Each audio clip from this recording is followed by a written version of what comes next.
नमस्कार. मी राहुल रवींद्र लोंढे. मी प्रभाग क्रमांक 9 मधून भारतीय जनता पार्टीच्या वतीने उमेदवार म्हणून उभा राहिलो आहे. माझ्या वार्डातील काही समस्या सांगण्यासाठी बोलण्यासाठी आलो आहे. आता मी लहानपणापासून ह्या वार्डामध्ये फिरतोय. ह्या वार्डाचं सगळंच मला माहीत आहे. म्हणजे ह्या वार्डातल्या समस्या सगळ्यात माहीत आहेत.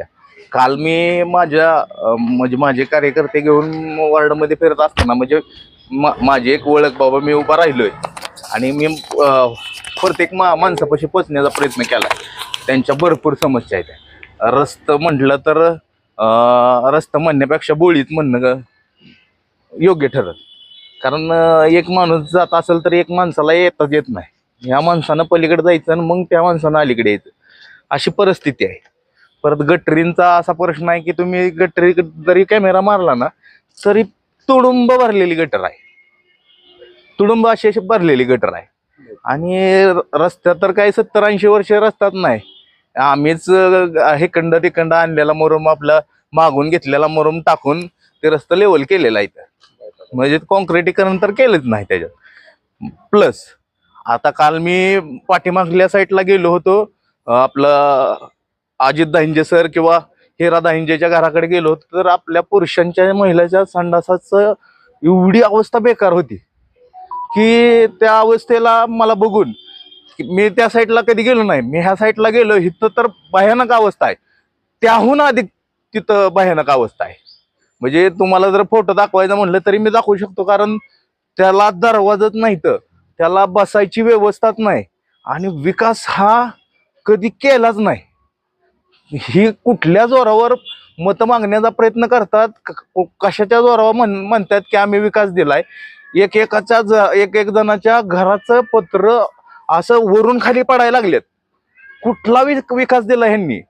आज भारतीय जनता पार्टीचं हात बळकट केलं तर प्रत्येकाला घरकुल मिळवून द्यायची जबाबदारी माझी राहिली ना. मतदारांनी स्वतःचा विचार करणं गरजेचं आहे.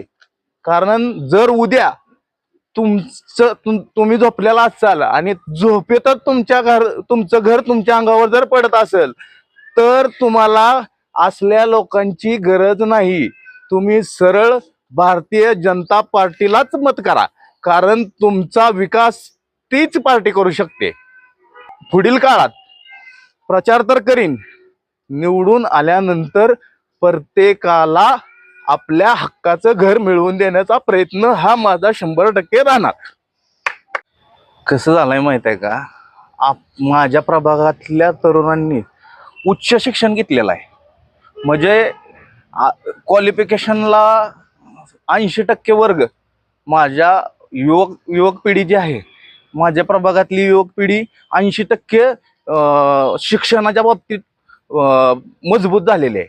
पण त्यांना नोकरीचा प्रश्न, त्यांना काम भेटत नाही, त्यांना म्हणजे काम भेटत नाही ते नाही. एवढं शिक्षण घेऊन कोण MBA आहे, कोण इंजिनियर आहे, कोण असं आहे, पण त्याला म्हणजे हाताला काम हे भेटतच नाही. मग एवढ्या शिक्षणाचा उपयोग काय? आजपर्यंत म्हणजे आपल्या अकलूजमध्ये नोकरीचा प्रश्न म्हटलं की 5,000 10,000 पगार द्यायची क्षमता फक्त अकलूजमध्ये आहे. म्हणून आपल्या युवा पिढीला बारामतीकडे जा, पुण्याकडे जा, तिकडं जा, एवढं शिक्षण घेऊन देखील अकलूजमध्ये अशी सोय नाही की त्याला त्याचं परिवार सांभाळता यावं किंवा त्याच्या परिवाराला 2 वेळेचं जेवण त्याच्या शिक्षणाच्या जोरावर देता यावं. एवढी ताकद त्याच्याकडं आजपर्यंत भेटलीच नाही. त्यांनी जर म्हणत असतील विकास तर त्यांनी माझ्यापाशी डायरेक्टली यावं, मी त्यांना विकास दाखवतो. तुम्ही केलेला विकास माझ्या डोळ्यांना, माझ्या हाताने, आणि मी तुम्हाला समोर नेऊन दाखवतो. तुम्ही म्हणताय ना तोंडाने की तुम्ही विकास केलाय आजपर्यंत, तुम्हाला तीच विकास केलेला दाखवतो. आणि जी आमची शिक्षित पोर आहे ती, आमची जी शिकलेली पोर आहे ती किती कामावर आहे ती तुम्ही दाखवा. आणि त्यांच्या क्वालिफिकेशन नुसार त्यांच्या नोकरीची व्यवस्था भारतीय जनता पार्टी करणार.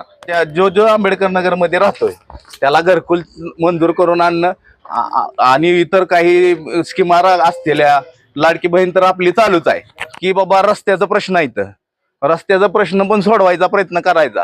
म्हणजे 100% ती प्रयत्न पूर्ण करायचं. रस्ता हा मी आल्यानंतर 100%च होणार.